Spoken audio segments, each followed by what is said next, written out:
Dad, how would you describe the immediate aftermath of Bill Russell retiring? Well, Russell, nobody knew that the game in 1969, in the seventh game when they beat the Lakers for his 11th and the Celtics' 11th championship, that would be his last game. He had not made an announcement prior to the season like Sam Jones had. So people kind of assumed he'd be coming back. And one of the reasons was, too, he was still a coach. He had been the coach the previous three seasons, winning two championships in those three seasons. But the story broke a couple of months after the championship. Back then, championships were won a lot earlier in I think May. Originally, it used to be March and April back in the 50s. But a couple of months into the summer, it was announced, I believe Sports Illustrated broke it, and that Russell wouldn't be back, and not only as player but as coach, and that kind of threw a monkey wrench into the upcoming season. No Russell, no championship. Would have been very difficult anyway. To repeat, that team was on its last legs, that 1969 team. And that's where we're picking up the Celtics Chronicles. Quackity quack, we are backity back with another episode of Duck and a Rock presents the Celtics Chronicles. Episode 2 starts at an ending, but also a beginning. This is chronicling the end of Bill Russell's career from the moment he stepped away from, as he said, quit the game and quitting basketball until the Celtics finally were champions again, a long, in some senses, but overall short 5 years later. This is the Celtics Chronicles 1969 to 1974. I'm Matt McDonough, joined by my father, Jim McDonough. So, Dad, as you said, there was no championship in the year after. Can you talk about, and this is probably where we'll end the Chronicles episodes from now, but can you talk about not the game in 1969, the Game 7? Can you just talk about that post-game interview and sort of how you were able to follow or view the game and what your feelings were at the time? You're talking about the post-game interview with Jack Twyman? Yeah, and even if you want to share a little bit more about Jack Twyman, his relationship with Maurice Stokes, and kind of how he became, there is an award named after him. I believe it's the Jack Twyman Maurice Stokes teammate award, but kind of how his place in basketball history, the interview, and then we'll move on from there. Well, Twyman was a very good player himself. In fact, I think one year in the early 60s, he averaged 30 points per game for the Royals. That's when they had Oscar Robertson, and they were about to get Jerry Lucas. So they quickly became the Celtics' biggest rival in the Eastern Division, as it was called back then. But Twyman was working for, I believe it was ABC back then, and he did interview Russell at the end of the game, and no indication that was Russell's last game. But the funny thing in that interview, if it doesn't always show the little clip, but in the locker room with Russell, and that was out in Los Angeles in Game 7 because the Lakers were the overwhelming favorite in that series with the home court advantage. They had a much better regular season record than the Celtics, but in the locker room, joining Russell, but not quite in camera's view, is the great Jim Brown, the Cleveland Browns running back, and he and Russell were quite close. You had kind of in the mid '60s, you had Russell and Brown, who they both kind of stuck up for Muhammad Ali when he was having issues. Losing his heavyweight championship because of his refusal to enter the draft, but they were, some of the really cutting edge black, activists, fighting for the very timely and much needed civil rights legislation back in the '60s, and they were focal points, and they weren't just athletes; they were they were big social movers and shakers, but Brown was in that locker room, and that was like I said, Russell's final game, and quite a game it was. And moving on from there, because like I said, that's where we'll end the Chronicles. And as you said, Russell finishes 13 years. Brown played a lot less. As Russell would say, basketball is a contact sport, football is a collision sport. So Jim Brown didn't last as long in the collision sport. But where Russell's career ended was kind of where he stayed in a way out in Hollywood and stayed in LA. And as you mentioned, he was the coach. So the Celtics not only had to replace Sam Jones and Bill Russell, the player, but Bill Russell, the coach.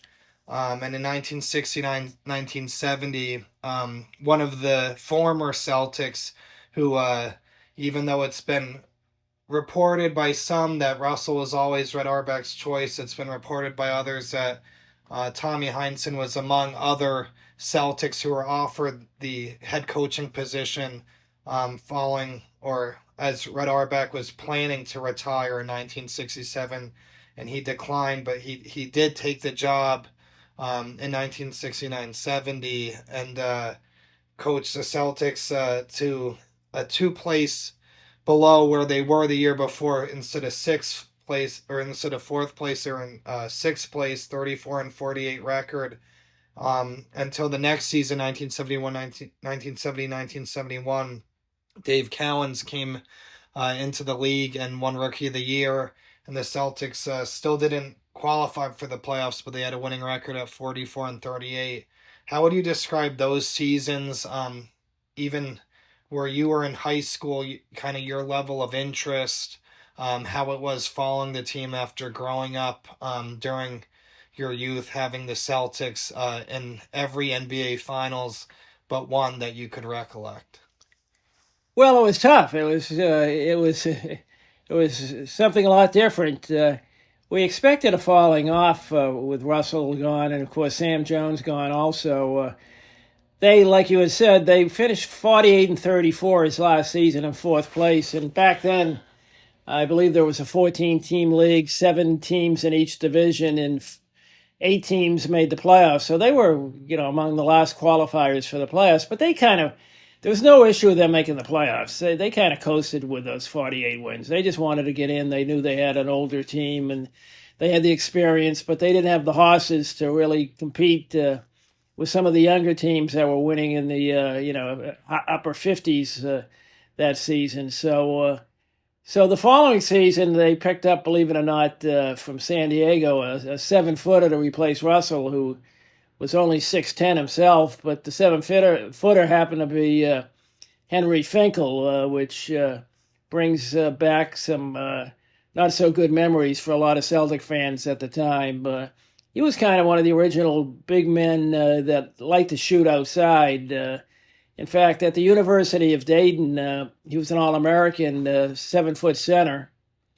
But a fellow All-American at 6'4" was the team's leading rebounder, and that was Donnie May, who ended up playing for the Knicks. So Finkel was very much an outside shooter with very little interior presence, totally the opposite of Bill Russell. So it was a tough season.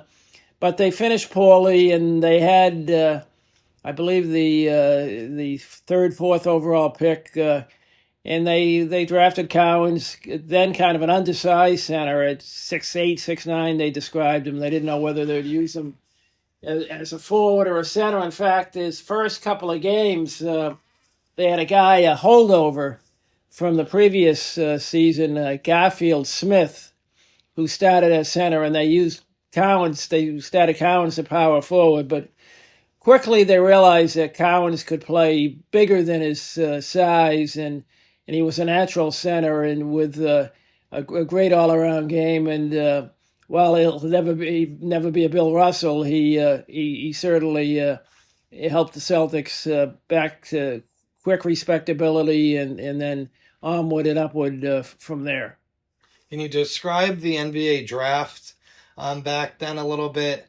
and even give listeners a lens into how college basketball was then. I mean, had you ever watched Dave Cowens play? Had you really heard of him much? What was the NBA draft lead up, the coverage, any little tidbits that you think? Obviously, I know it was different than it is now, but kind of describe how the draft lead up went. No lottery back then. No lottery. There was very, very little hoopla. Of course, back then you had the ABA who had their own draft, so you had a competitive league. So not every great player went to the NBA. Some went to the ABA, but that year I believe Collins was the fourth pick. And back then, I think there were only 16, maybe 32 teams that qualified for the tournament. So you just didn't have the coverage on TV like you have today. You'd get, in the Boston area, you'd get the ECAC Game of the Week, which would inevitably be really somebody like maybe St. John's in BC but you just didn't have the tremendous national coverage that you have for basketball now. So most people were kind of in the dark. But that year, as I recall, the three players drafted ahead of Collins. Now Collins went to Florida State, and the team didn't go far in the tournament at all, and so he was a relative unknown. But Pete Maravich, averaged 40 points a game, and he went number one, I believe. And they had Bob Lanier, who was big at St. Bonaventure and had a good tournament until he got hurt, was number two. And Rudy Tomjanovich was up there too, which became a good NBA player and even a kind of a more famous coach. So it was a good draft that year, and it turns out the Cowens ended up winning the Rookie of the Year, actually in a tie. He didn't win it outright. For the only time in NBA history, he tied with Jeff Petrie of Portland, who was a Princeton grad, and they actually had a flat-footed tie for the Rookie of the Year honors, but it was entirely different. The coverage and the exposure was so much, so little, and if you were a college basketball fan, you'd crave to watch it. And then in the pros too, there were very few games on TV. You'd have a game on a Sunday as far as national TV is concerned. No, and that was a very impressive. And for those who are listening, because this is a solely listening venture, those were the top three picks. But our dad is not using any notes. This is all based on memory. But those were the top three picks. Bob Lanier was one, Tomjanovich two, and Maravich three. Oh, yeah, okay. I think because I know Maravich, as you said, with the ABA competition, since he grew up in Carolina when his father Press was the NC State coach and took the LSU job, I believe, once Pete graduated high school. I think the Carolina Cougars were vying for his services. And as you said, Tomjanovich with the perhaps most famous coach quote of all time, never underestimate, the heart of a champion. But in the NBA draft 1 through 4, Lanier, Tomjanovich, and Maravich and Cowens, all four Hall of Famers. As you said, Petrie out of Princeton, number 8 to the Blazers, shared the rookie year. And then other draft picks that became Hall of Famers. You had Calvin Murphy at 18, Nate Tiny Archibald at 19 to Cincinnati Royals. And then way down is Charlie Scott, a Celtic, now Hall of Famer. And Dan Issel. So it had a lot of Hall of Famers for one draft class that, as you said, didn't really get much fanfare or coverage and a lot of unknowns. Well, and the reason Scott was so far down in the NBA draft, and Dan Issel too, is but Scott in particular, because he was a big star in college also. But Scott had committed to the ABA. The ABA had their draft earlier, so some guys, the NBA, they took them later just to have their rights, which turned out to be valuable when the two leagues merged, and some players went into a pool and whatever, because the NBA only absorbed 4 teams once they had the merger some 6 years later. But But there was a lot of talent back then, but back then everybody played 4 years, so you knew you were getting. And with Maravich and Calvin Murphy went to Niagara. He was a Connecticut guy out of Norwalk, and he averaged almost as many points. Maravich averaged in the low 40s. Murphy was right around 40 points a game, and Rick Mount out of Purdue was up in the upper 30s. So you had some guys that really were pouring in the points without the benefit of a 3-point shot. Yeah, and not to like move off this point, but yeah, I mean, definitely something to think. How many guys average that many points without the 3-point shot, and just how it is not only in the NBA today, but also for college basketball, the effectiveness or ineffectiveness, how it can create a comeback kind of both ways, either by making or missing the 3-point shot. But if you look at, as you correctly pointed out, the number of teams as well, a lot of people do describe oddly and conveniently that the year after Bill Russell retires is somehow the modern NBA in a lot of people's minds, or just how it's framed by a lot of sports media types, where, as you said, there was 14 teams when Russell retired. We talked about 1969-70 also having 14 teams. And you had the Knicks winning their first title. Finally, I think maybe Bill Russell and Sam Jones retiring had something to do with the availability of another team coming out of the Eastern Conference. But then they expanded by 3 teams for 70. You had Cleveland Cavaliers, the Buffalo Braves, and the Portland Trail Blazers, which is supposedly the modern NBA. That 1970-71 season,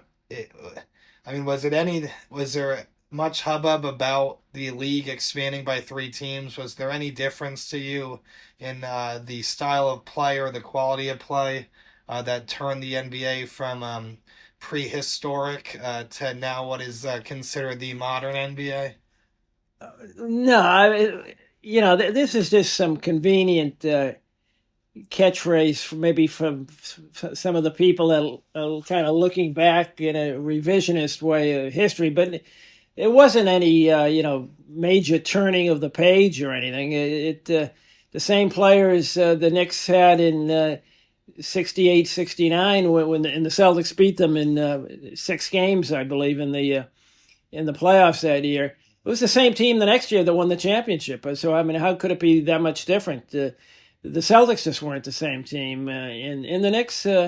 And the Knicks were building a team. They had a very good team in the early 70s, but no, there wasn't. The NBA could handle. The ABA came in and stole players that would have been in the NBA, and the NBA still thrived because you got to look at it.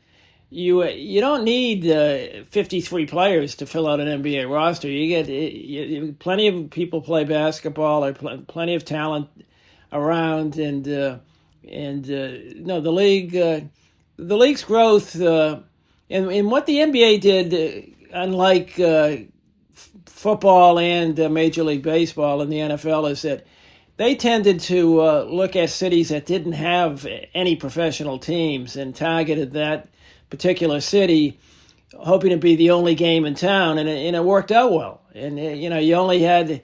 You don't have to draw 2 to 3 million people like you do in baseball, needing a huge metropolitan area to support an 81 game home schedule. You got 41 home games in an arena back then, which most weren't really much over 15,000, and then you were successful. So as a franchise, so most of these newer NBA franchises. Not only survived, but they thrived in these new markets. And the Knicks won in 1970, the Bucks won in 71, so you had the New York Knicks winning, you had Oscar Robertson winning as a member of the Milwaukee Bucks, and then 1972, which had yet to be a Celtics foil, You had the Los Angeles Lakers winning with Jerry West and Wilt Chamberlain.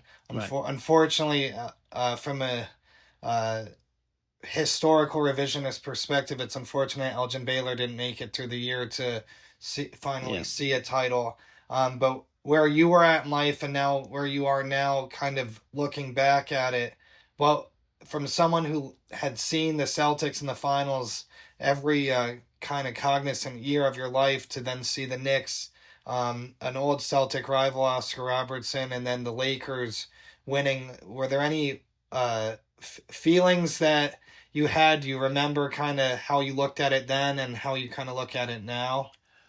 Well, all three teams, the Knicks won 60 games in 1970.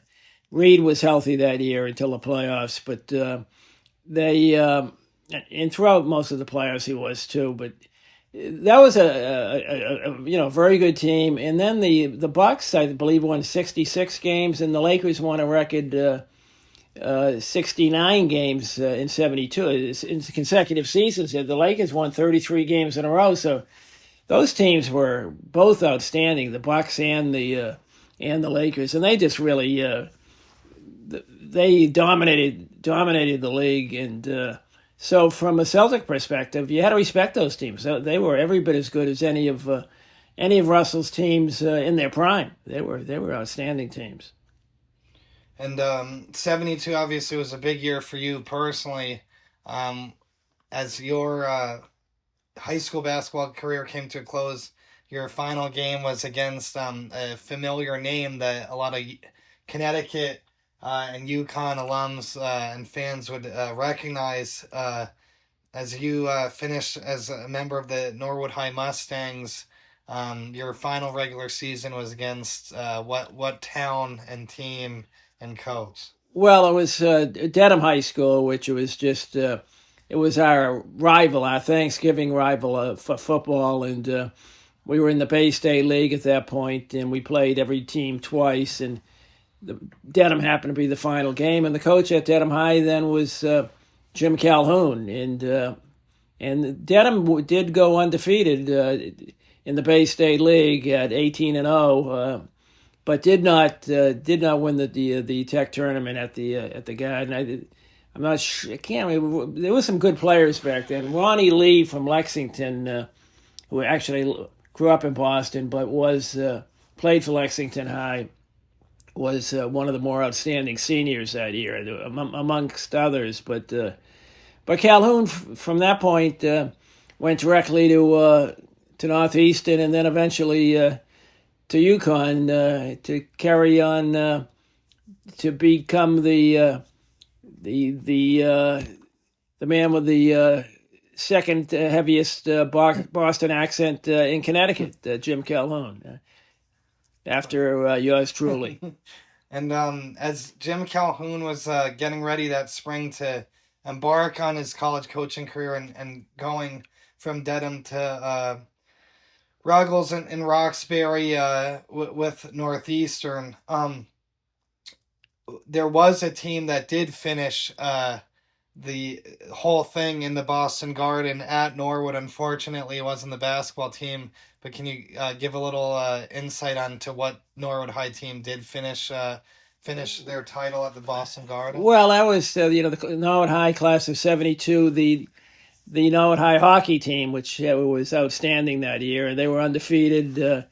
And that is still to this day is the only state championship the high school hockey team has ever won.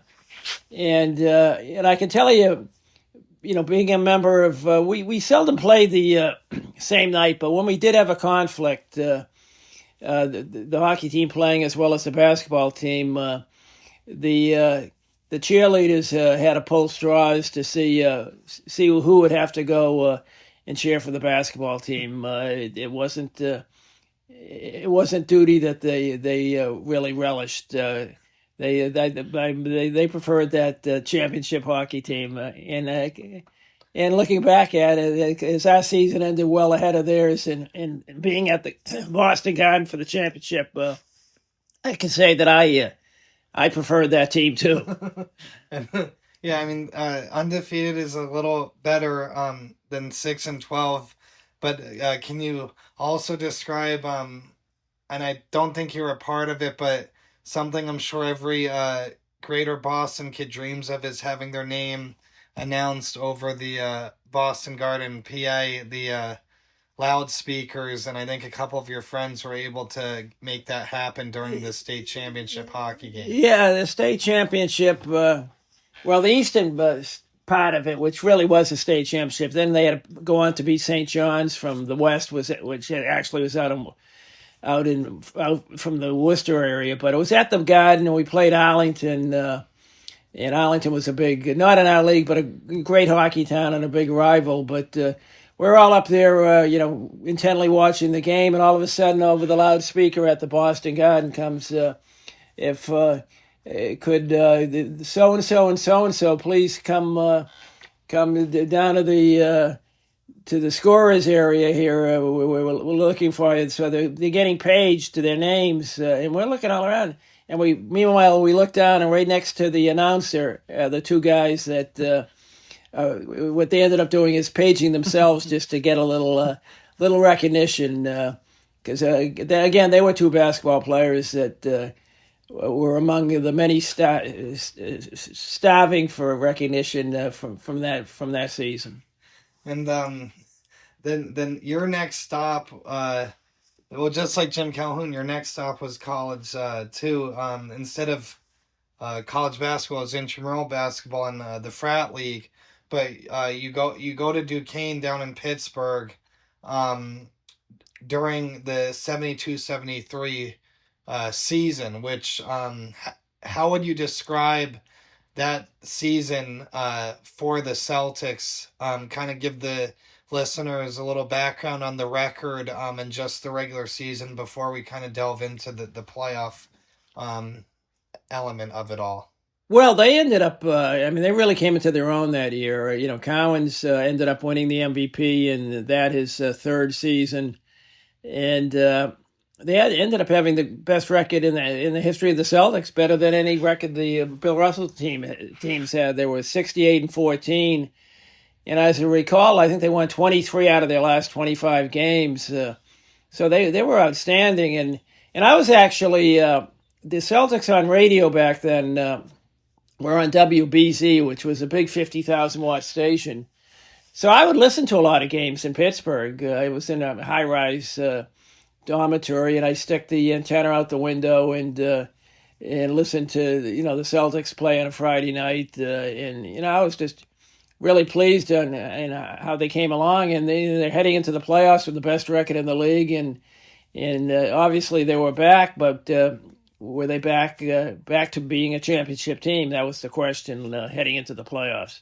And as you said, you were in college in Pittsburgh at Duquesne University, I'm sure.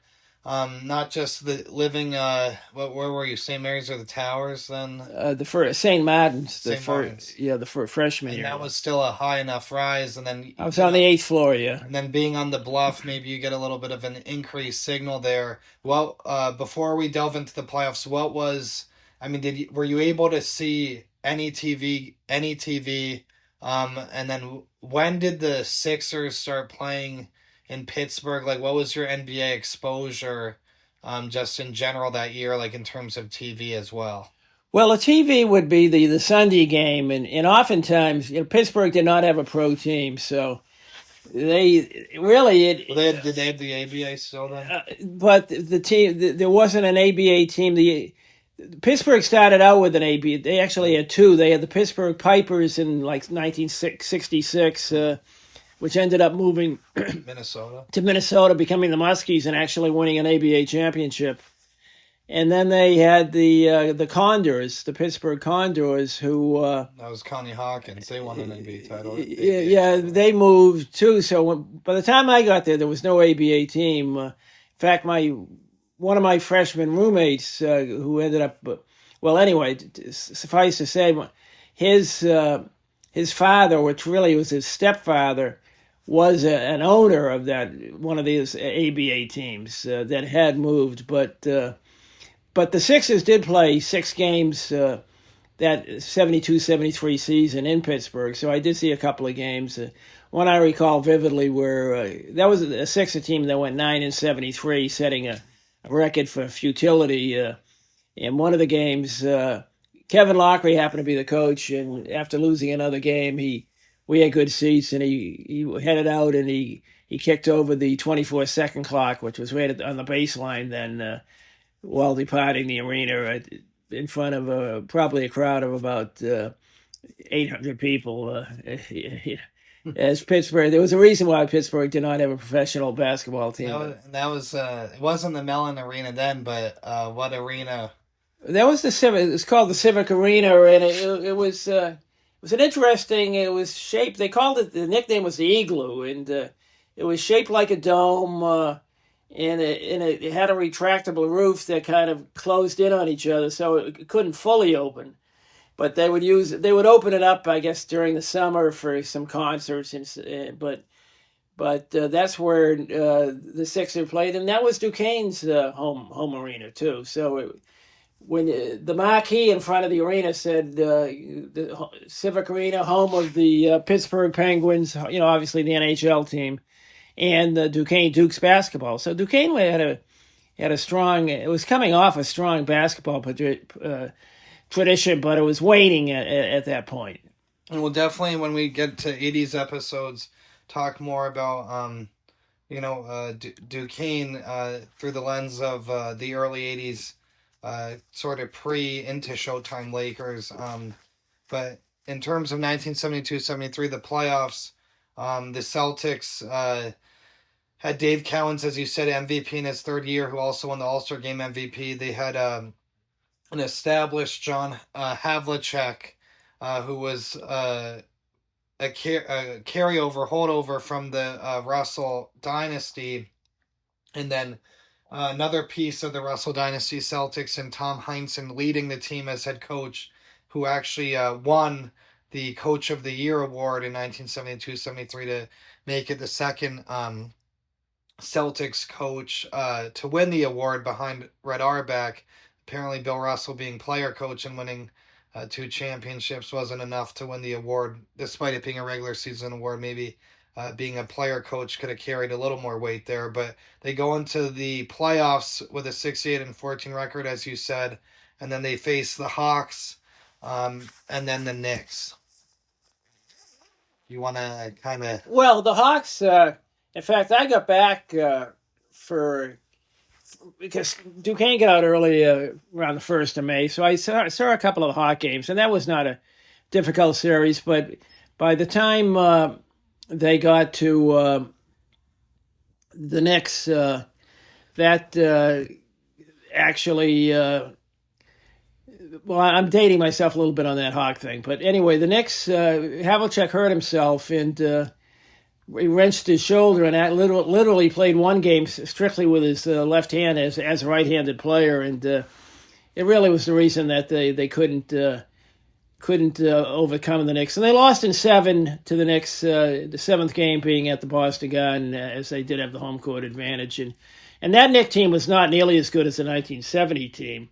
Reed had really become very injury-prone. And Jerry Lucas, actually, the old Cincinnati forward, who's a Hall of Famer himself, played center on that team and hitting a lot of long outside shots that would have been three-pointers today.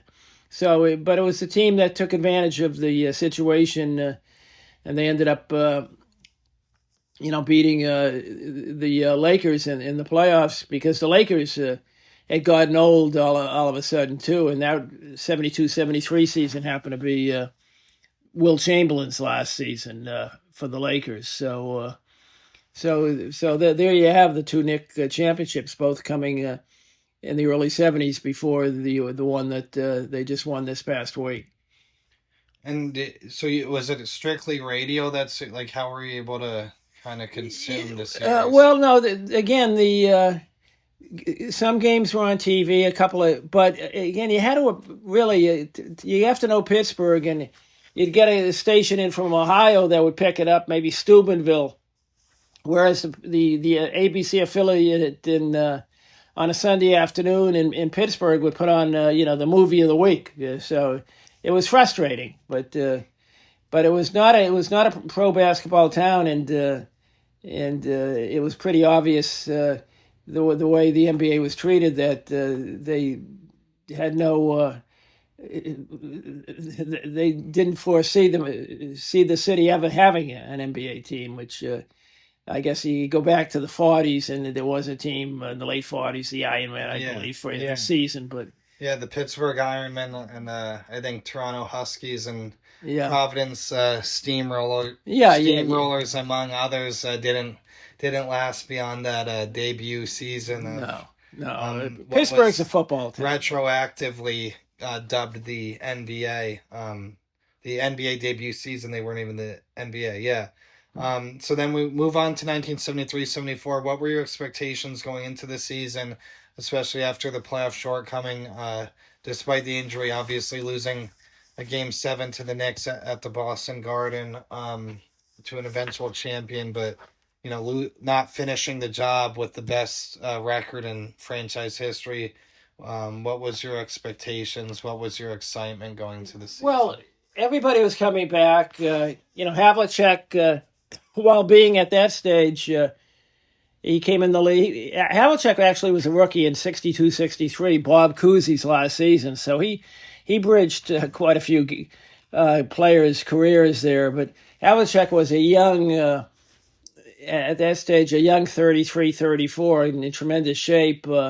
And he, and with JoJo White in the backcourt, they had an outstanding team returning, and they had another good season. So expectations were high. It wasn't a 68-win season. I believe they won in the mid-50s, but they did have that year of experience, the playoff experience. And so when the playoffs came around, there was the Knicks had fallen off, and they were expected to win the East, something that unfortunately they had not done the previous season. And Havlicek, as you said, starting with Cousy, going through really the prime of Russell, and I think we have to make sure we shout out Don Chaney, who is the only player to ever for the Celtics at the beginning and end of his career, with the ABA and Lakers in between, to play with Bill Russell and Larry Bird. Right. But John Havlicek did, as you said, he was kind of the Iron Man of the Celtics, so kind of could have played as long as he wanted, in a way, especially if you look at his athletic career, being almost making the Cleveland Browns if he sort of wanted to. And he went to Ohio State. He was from Ohio. Any true Celtic fan will tell you that John Havlicek is the third greatest Celtic of all time. And putting Russell number one and Larry Bird number two. And Havlicek is just he won the amount of championships he won. He won two without Russell, and he won from 63, 4, 5, 6 with the 4 in a row, and 6 with Russell. So he was just a tremendous all-around player that never stopped moving and had tremendous ability also. And so the Celtics in 73-74, they do finish 56-26 in the regular season. Good enough for first. Now, was this the year of the famous, or maybe Mom Upstairs, infamous, was that the sorority event, or was that a different year where there was a Celtics nationally televised regular season game that you may or may not have watched? This was that I didn't. It came on.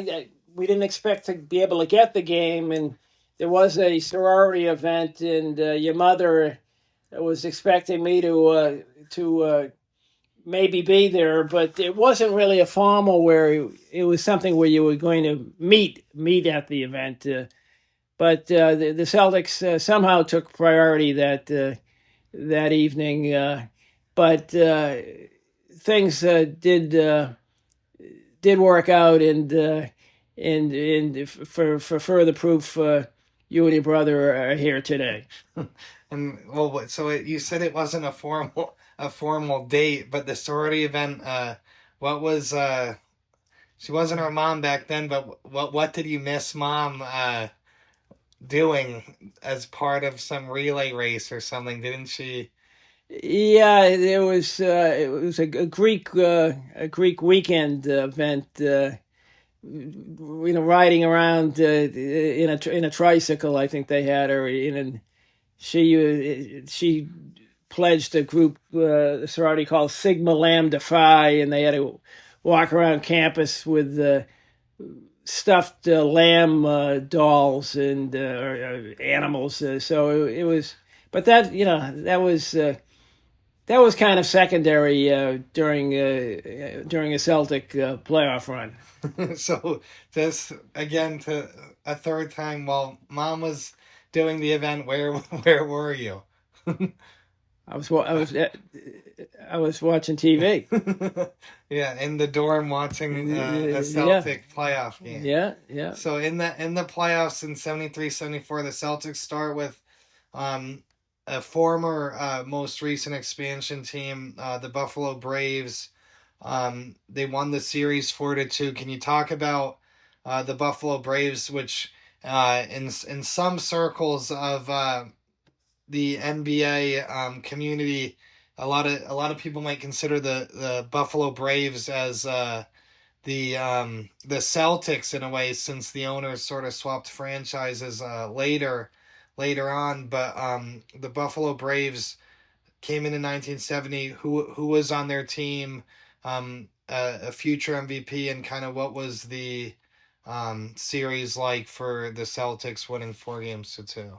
Well, the Braves always presented a problem those few years. They were an up and coming team, and they had Bob McAdoo, who was a difficult. They played him as center, even though he really was not a center. He was a great offensive player who could hit from the outside, but they'd have him at center, and that means that Cowens would have to for the most part, chase him around defensively, and would pull Cowens away from the basket, and he wasn't comfortable with that.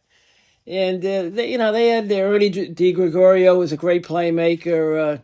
Randy Smith, who was probably the fastest player in the league.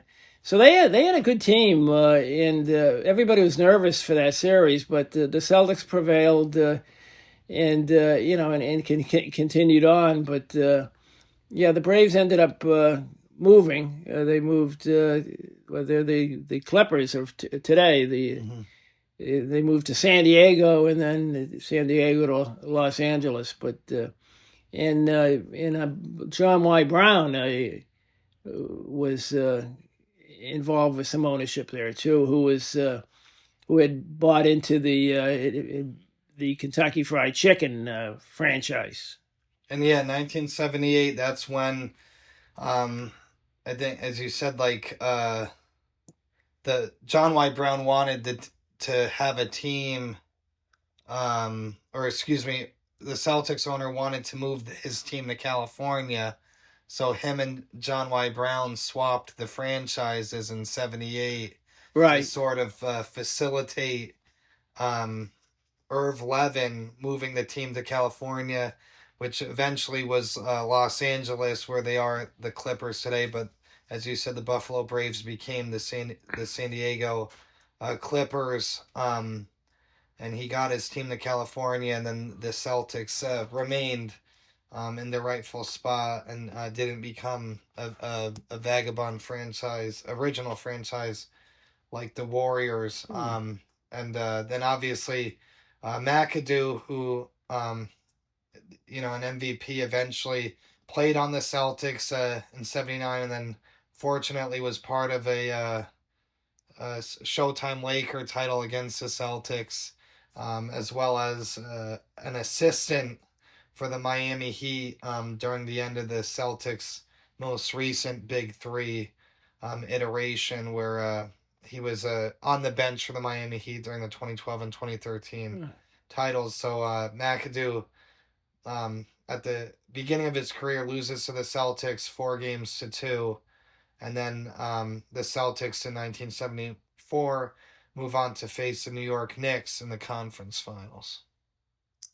And that really the Knicks just weren't the same team, and the Celtics prevailed, and everybody was looking and pointing towards Milwaukee. Milwaukee Milwaukee was in the West back then, you have to remember, and they had a big time season, and that was Oscar Robertson kind of heading out, but they still had Jabbar as in his prime with Bobby Dandridge and Curtis Perry, and they actually had an alum from Duquesne, Mickey Davis, who played well in that series when they eventually did play in the finals in 1974. Yeah, and the Celtics made quick work of the Knicks, winning the series 4-1, and then the NBA Finals, 1974 NBA Finals. What do you remember from the series? Well, the one thing with the series is that Milwaukee did have the home court, but the Celtics did prevail in 7 games, winning 3 in Milwaukee, including the 7th game. So, and I was at the 6th game, and the Celtics were up 3-2, and we were ready to celebrate. It was a Friday night, and I had gotten back from school, and in time to get tickets, we had a kind of a contact. A buddy from Brandeis University up there who had connections in the Celtic front office, so we were ready, and the game went into double overtime, but Milwaukee, Collins fouled out, and Milwaukee ended up winning on the Celtics home court, setting up Game 7, which was that Sunday afternoon, 2 days hence, and that was Mother's Day again, and the Celtics won. I believe it was 102-87 or somewhere in that. They won by 15 points, winning rather easily from start to finish, and they were certainly the better team in that series. And that was a huge win for them because Milwaukee had won a championship 2 years before, and they had the most dominant player in the league in Jabbar, and so really that kind of ended. Milwaukee turned around within a year or so and traded Jabbar out to Los Angeles, where he ended up teaming later on with Magic Johnson. But it kind of signaled the end of the run that Milwaukee had been on, winning just the one championship when it could have been possibly more. Yeah, and we'll definitely delve even deeper into that. As you said with Jabbar, his final season in Milwaukee and his first season in Los Angeles, not garnering results anywhere near any of Bill Russell's seasons, and which kind of makes it a funny thing where you people rate him as more of a modern player, despite the fact that he came into when did Lou Alcindor come into the league? What? Well, he came in the year after Russell retired. So his rookie year, if Russell had played the one more year, they would have played against each other, And that would have been interesting to see. Of course, Russell would have been a lot older. But, Chamberlain and Jabbar matched up. And, of course, Russell and Chamberlain matched up. And Chamberlain did very well against Jabbar. Jabbar was he was tremendously gifted in terms of his he was very nimble for his size, and he had that great sky hook. He wasn't a particularly great rebounder or an aggressive defender, but he had the height. He was, I believe, was listed at over 7'3", and but there was just a 1 year difference between Russell and Jabbar, and to make it seem like there are two totally different eras is not really doing it justice. Yeah, and I mean, one is kind of playing with the dinosaurs, whereas the other is playing with the Jetsons. But if you look at Russell's rebounding statistics, 68, 69, he averaged 19.3 rebounds per game. And then Abdul Jabbar, the next year, as a taller by a few inches, is rookie, he only averaged 14.5 rebounds per game. So I guess all the plumbers had retired along with Yeah. Russell and Sam Jones, but that must mean the modern NBA started. But as you said, so the Celtics did win, and they did kind of. I mean, in a way, did at least for Robertson, obviously getting the one after all the years. Especially in Cincinnati with the Royals and not being able to get past Russell. He did already have a title in tow. So you had game one, the Celtics won on the road, as you said. They won by 15. The next game, Milwaukee won by 9 in overtime at home. Game three in Boston, the Celtics won by 12, 95-83. And then game four, you had the Bucks winning 97-89. Once again in Boston. So the pivotal game five, the Celtics take care of the Bucks once again in Milwaukee, and they were playing that back then at the Mecca Court. Yeah, that's correct. And that was not a big building. And it was kind of that groovy court design that I think an artist painted a weird designer colors, maybe not that year, but eventually with it. But the Celtics weren't distracted by the small building with the overcrowding crowd or the court, and they won by 9, as I said, in game five. So leading up to game six, with the Celtics a chance to clinch after winning 2 road games already, kind of what was the build up, as you said, to the game, or alluded to at least a little bit?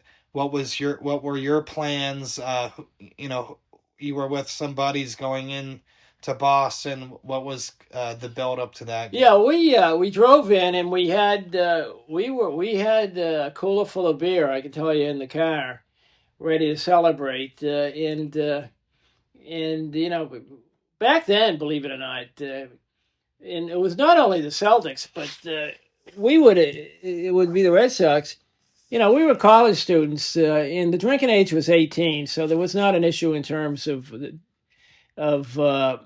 being able to buy a beer at the Garden, but it was just too expensive for us. So they didn't check very closely. So you would, in May, you had a lightweight jacket, you'd sneak in a couple of beverages if you could, and we did, and we were ready to celebrate, but it wasn't meant to be. And Mother's Day came along, and so with our great mothers in the neighborhood, we ended up watching, which was a matinee, an afternoon game, a Sunday afternoon game, and it was fitting, and but it would have been nice to see it done that particular Friday night, to see it at home, but at least the job was complete 2 days later. Yeah, and the beer, I'm guessing, did not go wasted. Despite it not being celebratory that night, but because you had seats in the balcony.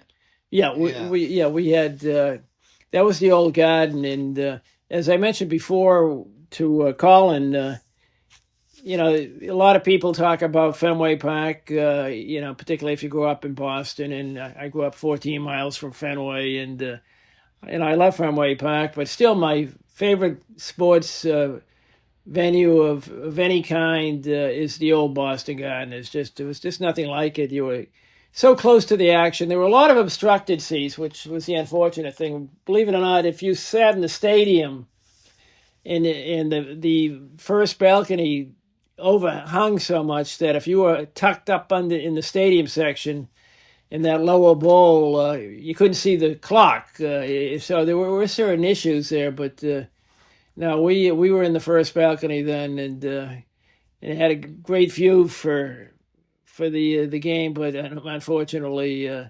we had to wait a couple of. And in the double overtime 102-101 loss, like, how was there?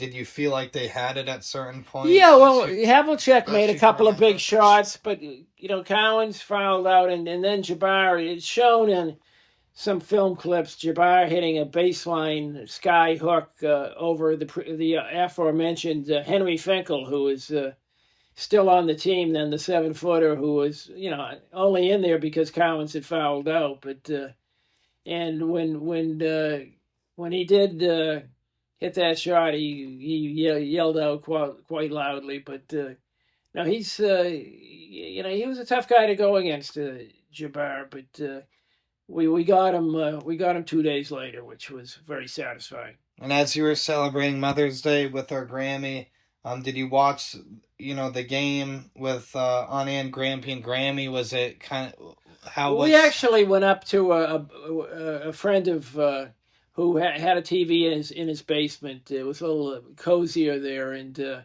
we watched the same people that went to the game Friday watched it that afternoon, and I can remember, and then we turned on at the end Johnny Most to get the radio coverage because it was obvious they were about to win, and you had the national coverage on TV, and as soon as the buzzer sounded, the late great Johnny Most, the Celtics announcer, said, "Well, the Boston Celtics have regained the NBA championship as if 5 years hadn't passed. If it had just, but anyway, it was very satisfying. And it was 5 quick years, really, considering that where they had come from, and that team won another one, obviously, in '76. But the '74 team was certainly the high point of that group, even more so than that '72-'73 team, because they completed the mission. And yeah, just to close it out here, as you said, Johnny Most sounded like he had a great call to finish it off. More succinct and a little less dramatic than Sean Grande, who has since blocked me on Twitter in 2024. But regaining their position at the top of the NBA Mountaintop, you said it was 5 quick years.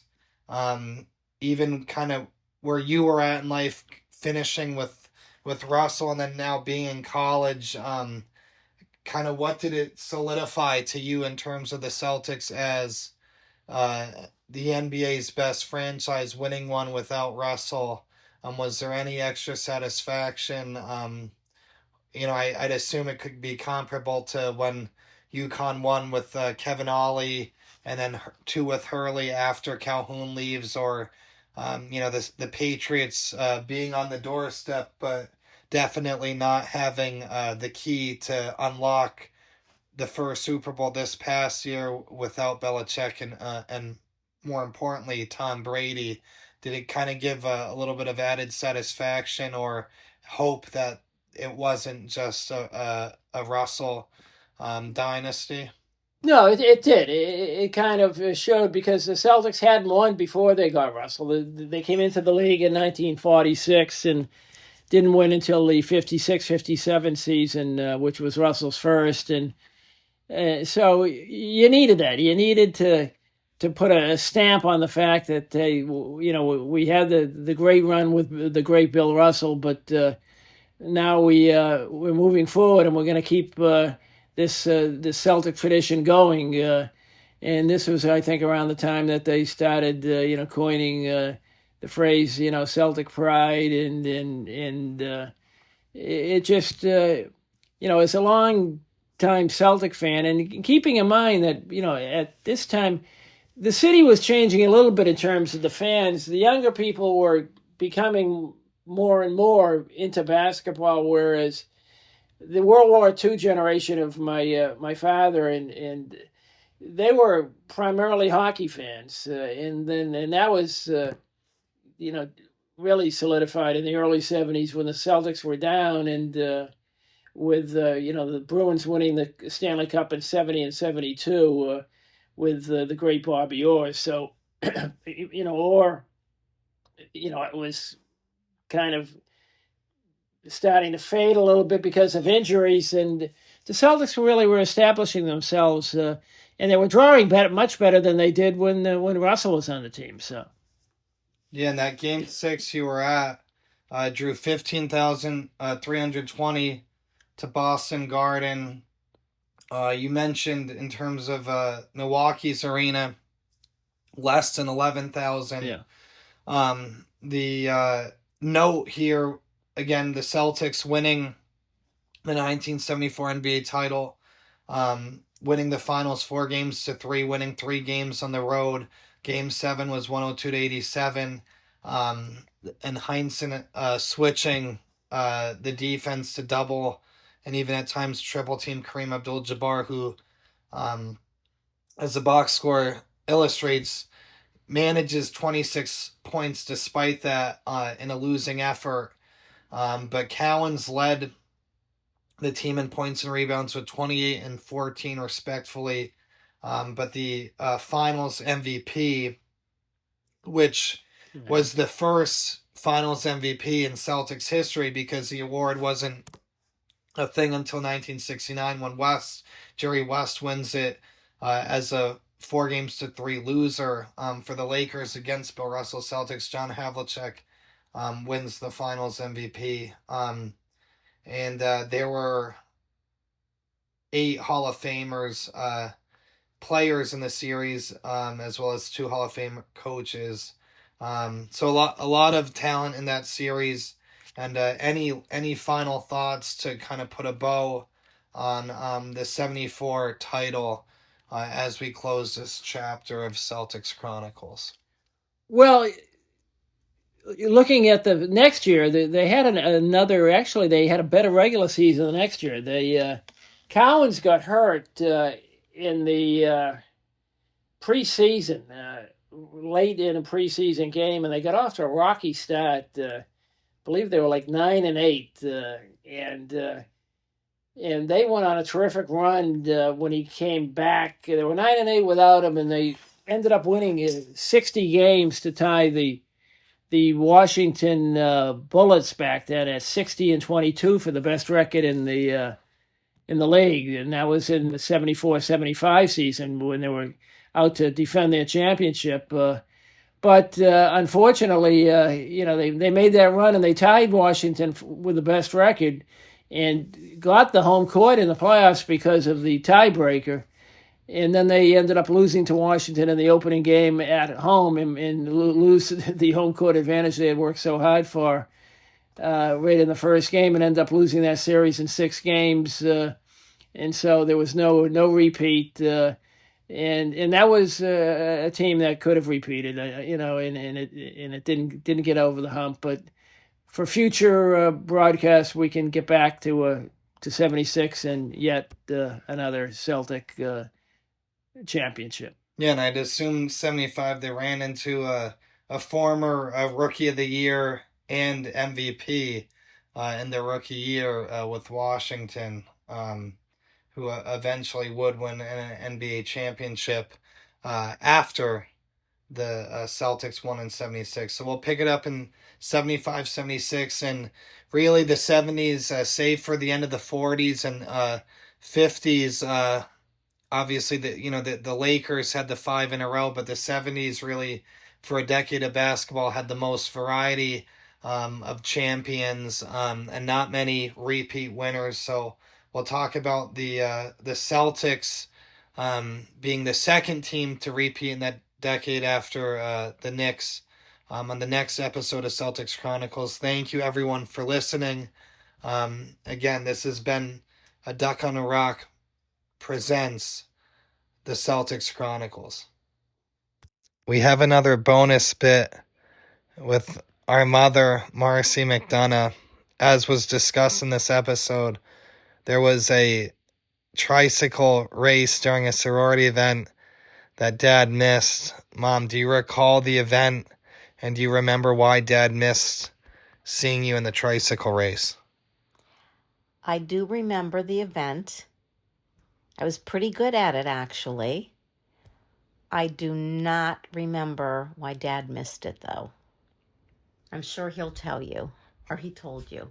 Would you believe it was for a Celtics playoff game? Absolutely, it was for a Celtics playoff game. That I would believe 100%.